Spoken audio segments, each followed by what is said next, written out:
Hello friends, welcome to my channel. My name is Falaye and today I will be talking all the books I hold in spring. So this video is about which books I have gotten, but also a little bit about me keeping up and having an overview about the books I have bought this year and how much I have actually read them. So I'll actually start with my winter haul and I will link the video up in the corner, and I'll show you all the books I hold in winter season. So it's December 2021, January and February 2022, and then I'll show you what I still have left to read. And usually these, if I'm filming it in, for example, in June, the beginning of the summer, although I'm filming it right now in July because June was horrible, I usually haven't read a lot from the previous season, for example, spring, but I have read a lot from the previous of that one, so for example, from the winter season. So these are all the books I bought or received in different subscriptions in December, January and February. And from this whole pile I have read, and I'm quite proud of that. This pile is still unread, however, the Harry Potter book, third book I have actually read. I'm just doing a really slow reread, and I will be picking this up probably soon. So kind of this doesn't count. And also I'm halfway through Burning God, and hopefully I can finish this one soon. So that just means I actually have 3 books unread. And from these 3, this is a YA about vampires, and I think it's LGBTQ+ book. We have this Woven Kingdom that is quite popular and I'm really excited about, and this is beautiful, I think, Illumicrate exclusive. And we also have the Marvelous Light that I'm tiny bit iffy if I'm liking, and honestly I don't know a lot about, but I think I'm doing quite well with the winter haul. And now I'm gonna take these away and bring in the spring box. So I'll start first with the Broken Binding subscription. So Broken Binding does its subscription a little bit differently. They do the whole trilogy. Usually they are doing the trilogy. This is the first one. And also they usually pick older titles. And for this, they did the first time the First Law trilogy. So the Blade itself, Before They Are Hanged, and The Last Argument of the King of Kings. And these are beautiful editions. And if I'm putting them in correct way, so it looks like this. So what they do is, as far as I know, this version hasn't been hardback, but they are usually not redesigning the covers because that takes a lot of legal work and it's not possible for everything. But they usually do add something else, for example, these sprayed edges, and also the hardcover, the dust jacket is like really papery textured feeling. The end papers, I love them, and I'll show you also what they look like in naked hardback. So I haven't yet read any of these, but I am quite excited. So we have the third book, the second book, and the first book, and here it is some writing. But yeah, I'm excited to try it out. So Abrecrombie, I haven't read any of his books yet. So I'm sorry if my face is getting red because it's like 30 degrees inside and I don't know, 32 degrees outside. So it's really, really hot, and I put all ventilation off for filming this video. Next we're going for Illumicrate, and I'm not 100% if I have the months in correct order, but I think so. So for February or March, I don't know. Anyways, I got it in March. I think it's the February one. Is Enchanted by Rebecca Ross, and this is one of the books I'm a little bit iffy about because I think it's more on the historical fantasy side. So we have these sprayed edges. This was, I think, one of the first ones where Illumicrate did the end papers. It's the same on both sides, and also this, so it's very florally. If I remember correctly, was this about Scottish, or maybe I'm just going Enchantments run deep on the magical isle of Cadence. I think it was about a Scottish inspired story. And as I said before, I'm a little bit iffy. I'm not sure how much I like historical fiction. I have one other book also in the I bought myself a whole part where we're just gonna at some point this year hopefully try it out. So I'll put these outside. The second we got was The Portrait of a Thief. And I think in this one they put a little background with the tigers and this hand there, and I think maybe glasses are yellow or something. So they didn't do a lot of rework on this one. And it is just blocked yellow edges. No end papers. They did this that I don't care about at all, because if you were to put it on a book, it would look like really weird, like half face of girl, for example. So I don't like these. I prefer the pretty end papers. And then they did this on the naked hardcover, so it's just very similar to very Enchanted. And this should be about, I think, Asians that are trying to steal back some artifacts that were stolen from them. So it should be a heist book, if I'm correct remembering. And the last book is Gallant by the Schwab. So this is a tiny book. And I think this is based on the US version of the book, but I really love these sprayed edges. So, and if you read the book, you don't really understand what is going on. We have these really nice, creepy end papers. It's the same on both sides, and we have just this white here. And I think it was unsigned, so a lot of people were really mad because it's an author that Illumicrate and FairyLoot has worked before, and I think neither of them got signed. And the Waterstones, I think, got signed, and is similar, just without the colors, I think, or something like that. So people were really pissed off. I have actually read this book. So this is about a girl, an orphan, who is invited to her family home that is a weird mansion, and there is a duality. We have two timelines, and she's trying to figure out what happened to her mother in her youth, but also what is going on in that creepy manor right now. So I really loved reading this. And I'll put it here on the side where I have read. So things are not going very well, as you can see. Unread pile, read pile. So next we can go for the FairyLoot books, and I think the first one I got in February was this beautiful edition of Daughter of the Moon Goddess by Lynn. And as you can see, it's already beautiful cover. I think it was a color change. And then we have this amazing digital printing, I think. Although I do have to say that lately, both with Illumicrate and FairyLoot, the digitally sprayed edges are really grainy. If you look at, like, this is really sharp, these are sharp, but if it's a picture, it's mostly very grainy, or maybe it's just I'm getting the bad versions. So we have these beautiful end papers on both sides, and also some foiling on the cover. And this should be some Asian inspired story, inspired by the Chang's the Moon Goddess story. So I haven't read this, although I haven't heard the best. I think most people are very conflicted because they don't like the book itself very much, but they love this edition. So we'll see how that goes. The next I got is The Girl Who Fell Beneath the Sea by Axie, and I actually read it in June, so it's in my favor that I started filming this video longer. And we have this beautiful sprayed edge of that sea dragon. We have again beautiful end papers, and also this beautiful inside. And I think the other side should be a different picture. Yes. Ugh.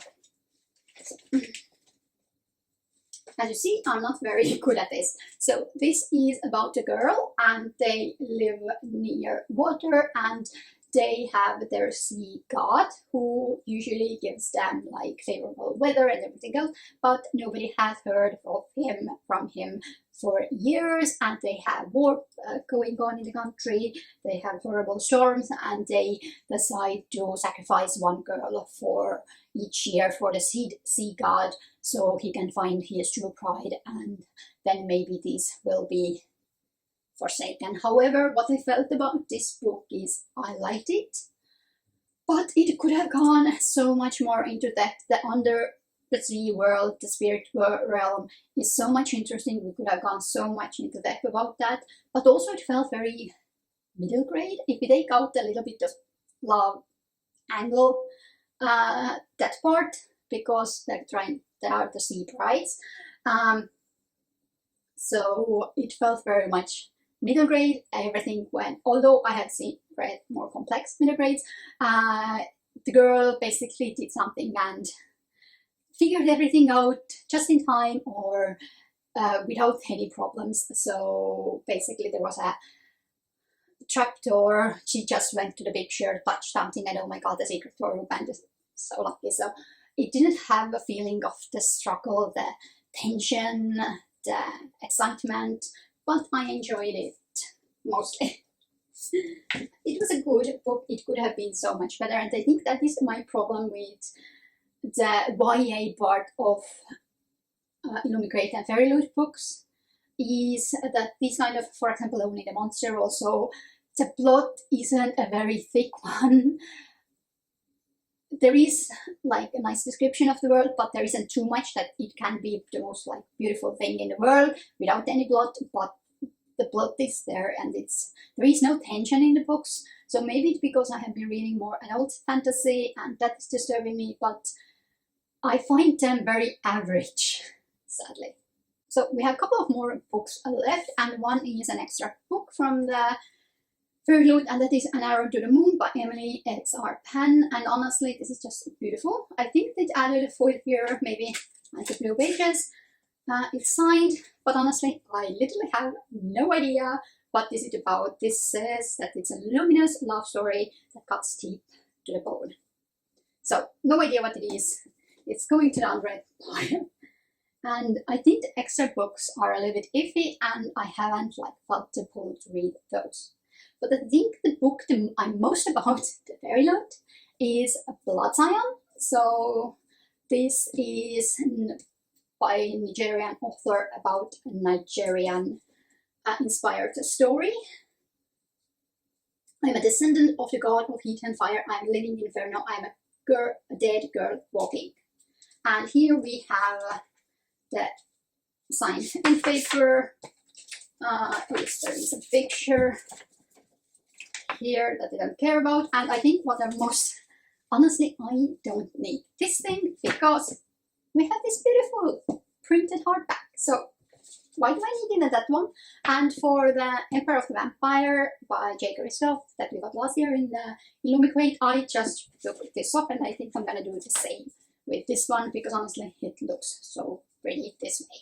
And I'm really excited about this. I think it's going to be something different, and I love reading about stories inspired by different cultures. So, as you can see, I haven't done very well in the subscription books, but I am really excited about picking up the Blood Scion and also starting this trilogy. So, hopefully, if I'm coming back for fall, it will look better. However, we can now go for the books I have bought myself, and that looks a tiny bit better. So I'll start first with that I bought the Monstress volume 5 and 6 books, and I read both of them. So for these I have all the volumes up to 6, and the 7 one should be maybe coming out in fall this year, hopefully, or somewhere around there. And I honestly love this. Is a sci-fi steampunk fantasy story about a girl that is infected with some kind of monster, and there is a war going on between the regular humans that have basically taken some power from the magical creatures, and then we have these kind of magical creatures and fox people and all of these kind of other arcanics, I think they were called, and the main character is straight smack in the middle of this thing, and I think I absolutely loved it. And honestly, the volume 6 ended in such a cliffhanger, so I honestly am devastated and I need to read the next volume. So for next, this isn't in the order that I actually bought. We have Sarah J. Maas, House of Sky and Breath, the Crescent City book 2. So I had planned to read this very, very soon. However, May and June weren't very good reading months. So we'll see when I get to it. But I do want to read the first book again, just to brush up on everything. I remember the major events, but I know I have gotten some spoilers, and honestly, I don't mind spoilers. I like to see where the story goes and how it gets there, so I don't mind it. But as I understood, it should have a lot of oh shit moments, or maybe connections to the other books or by Sarah J. Maas or something like that. I'm not certain. I have mostly not paid attention much to spoilers, and honestly also I forget about them. So this is on my list to read, but first I want to read the first book in the series. Next, I have a book that was absolute cover pie, or maybe edge pie, and this is The Clockwork Girl by Anna Mazzola. And I don't think it is anything special underneath, and this was my first book from Waterstones.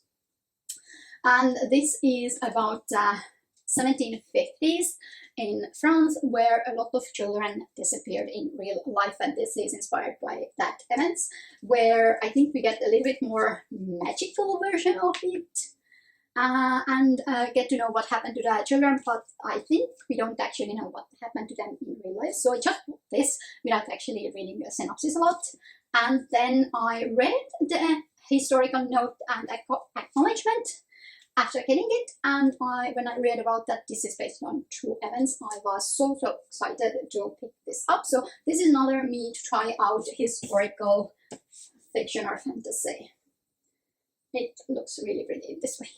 Next, I bought these Prince Lestat and Realms of Atlantis, and I have actually read this one. And this is almost the last book in the Vampire Chronicles. I have read this. What I can say about the Vampire Chronicles on the whole is if you're interested in it, just read the first trilogy and keep it at that. And if you really want, you can just pick a couple of books you want from it. I personally don't like the Interview with the Vampire. I love the Vampire Lestat, the Queen of the Damned. I like Vampire Lestat for Lestat and him being himself, and I love Queen of the Damned for the historical part. After that, the books lay out how the story is composed of changes. So basically you have like 50 pages going into what is the problem, then you have like 200, 300 pages of philosophical debating about God and existence and all of that, and then you have like last 100 to 50 pages that are really exciting, and I'm loving the book. So it mostly goes that. I really loved Merrick, that was about the witch vampire, basically witch turned vampire, and I also loved Armand's and Marius's story, but otherwise they aren't the best. And then after several years she came up with the new trilogy, so this is the second one in that one. The first one was very similar story-wise, and it was okay, and it basically set up for this book. This book, however, isn't the same setup. It has science fiction part in it, and honestly, I loved it as a book by itself. However, if you take it how it fits into the whole series, because the series has been very consistent this far, I did not like it at all within the series. And I have still Blood Communion, I think it's called. It's a 200 pages last book still to read to finish this up. I have been reading this for 2 years or so, but there have been a lot of months where I haven't touched any of these books. So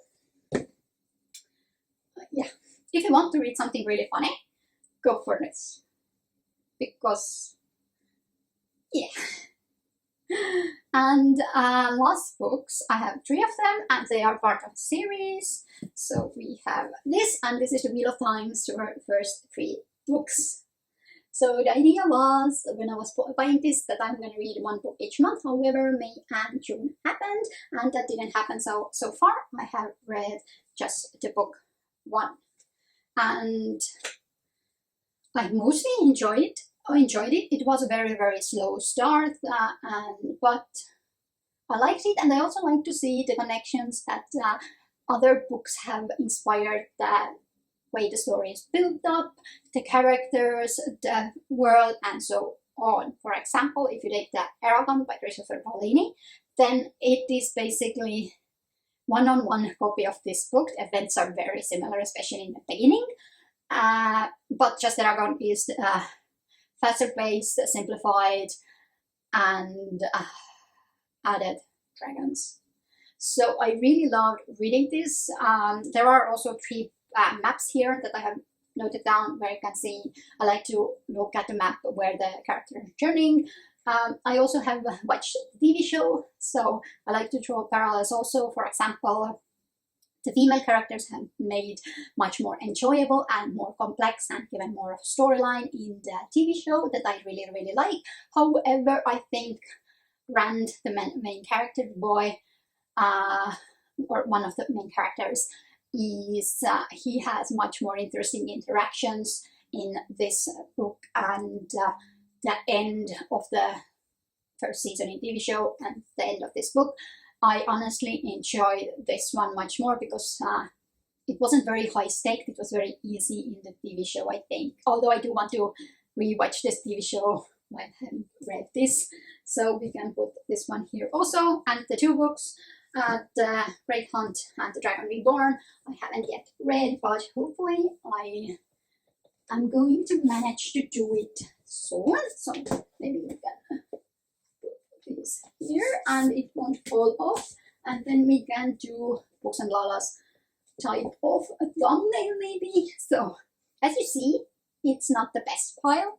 Although I think my winter haul looked somewhat similar, maybe a little bit higher because I had read like a new strategy because I love that one. But hopefully I can get a decent headway in July and August. In this month I am trying to read books from my physical TBR, but also some books from my Goodreads TBR. I'll try not to bring in new books that I have done a lot this year, although it is still fun. But I do want to get Goodreads and my physical TBR a little bit more manageable level, especially with the backlist books. But this is about it. So you can drop in the comments down below what book are you most excited about, or what sounds really, really interesting, or what you want to hear about, and I'll try to prioritize those books. But this is about it. Thank you for watching. I do hope you enjoyed this video, and bye!